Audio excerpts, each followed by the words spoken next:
बहुत बड़ी बड़ी बातें होती हैं कि चलो बेटी पढ़ाओ बेटी बढ़ाओ, ये वो सब कुछ है।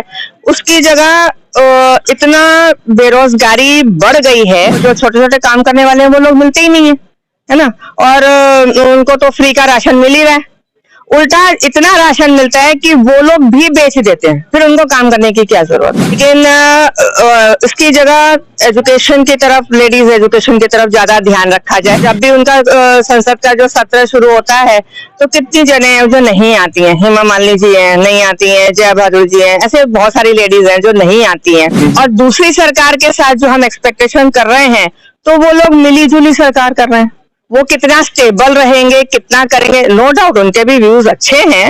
और पहले तो कांग्रेस ही चलाती थी ना देश। ये लोग बोलते हैं कि कांग्रेस ने क्या करा, कांग्रेस ने क्या करा। आज हम लोग आगरा चौपाटी पे मौजूद हैं। यहाँ पे हम कुछ लोगों से बातचीत करेंगे जो हमारे देश की वर्तमान सरकार है, उस सरकार के बारे में लोगों का क्या ओपिनियन है मोदी सरकार के बारे में। हमारे साथ में एक महिला मौजूद है, उनसे हम जानेंगे। हाल ही में केंद्र में जो प्रधानमंत्री नरेंद्र मोदी की सरकार है, महिला आरक्षण का बिल संसद में लेकर के आई है। लेकिन इसमें सबसे बड़ी जो खामी है वो देखने को मिली, वो आरक्षण बिल है 2029 में लागू होगा। तो हम यहाँ पे जानते हैं मातृशक्ति को बढ़ावा देने के लिए भारतीय जनता पार्टी सरकार हमेशा ये प्रयासरत रहती है और इस चीज का दावा करती है कि वो मातृशक्ति को बढ़ावा देती है और हमारी जो देश की मातृशक्ति है उसका विकास के लिए कार्य करते हैं। तो इनसे हम जानेंगे उनका क्या किस प्रति रुझान है। क्या नाम है मैम आपका? मेरा नाम रेणुका जैन है, मैं गुजरात से आई हूँ जी। और अभी महिला आरक्षण का जो मुद्दा खड़ा हुआ था वो अभी 2029 से होने वाला है। लेकिन मैं कहती हूँ कि ठीक है, वो नारी शक्ति का संरक्षण है और जो भी है उनके लिए सपोर्ट कर रही हैं।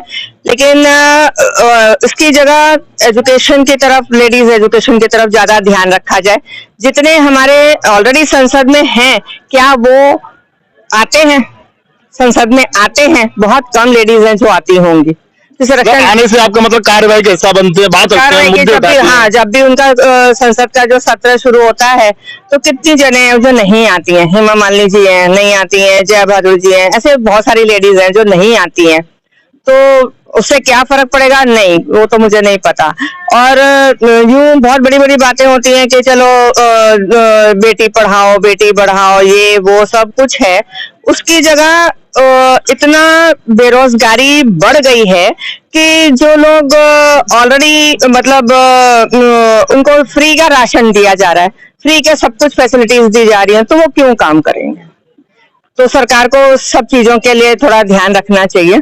मतलब आप कह सकते हैं फ्री का जो मुफ्त की रेवड़ियां बांटी जाती, कभी अरविंद केजरीवाल पे आरोप लगाते थे, तो उसको कहीं ना कहीं ये कह सकते हैं कि भारतीय जनता पार्टी भी उसी डर्रे पर चल कर ही रही है। क्योंकि हमारे यहाँ पर अब देखो, जो छोटे छोटे काम करने वाले हैं वो लोग मिलते ही नहीं है ना।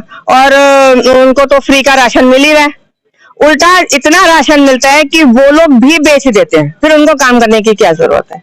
बिल्कुल ठीक बात है। उन्होंने बताया कि राशन जो मिल रहा है उसको भी लोग बेच देते हैं। साथ ही इनसे हम ये जानना चाहेंगे कि 2024 का लोकसभा चुनाव आने वाला है, तो क्या मतलब आप फिर से चाहेंगे प्रधानमंत्री नरेंद्र मोदी की सरकार बने या कोई और प्रधानमंत्री? वो एक बहुत ही कंफ्यूजिंग है एक्चुअली। भाजपा जब से आया है तो एक्चुअली मैं तो गुजरात से हूँ, हमारे बहुत ज्यादा एक्सपेक्टेशंस थे, वो फुलफिल तो नहीं हुए। मतलब मोदी जी ने आपकी जो गुजरातियों की ये कह सकते हैं नहीं, पूरे देश का, नॉट ओनली गुजरात, पूरे देश के लिए। तो जो बड़े बड़े चीजें हैं, डैम्स हैं, ये हैं, जो बड़ी बड़ी इंडस्ट्रीज हैं या जो भी ट्रेन्स हैं, ये है, तो वो, या मैं तो कहती हूँ इवन मोबाइल, वो राजीव गांधी जी ने लाए थे ना।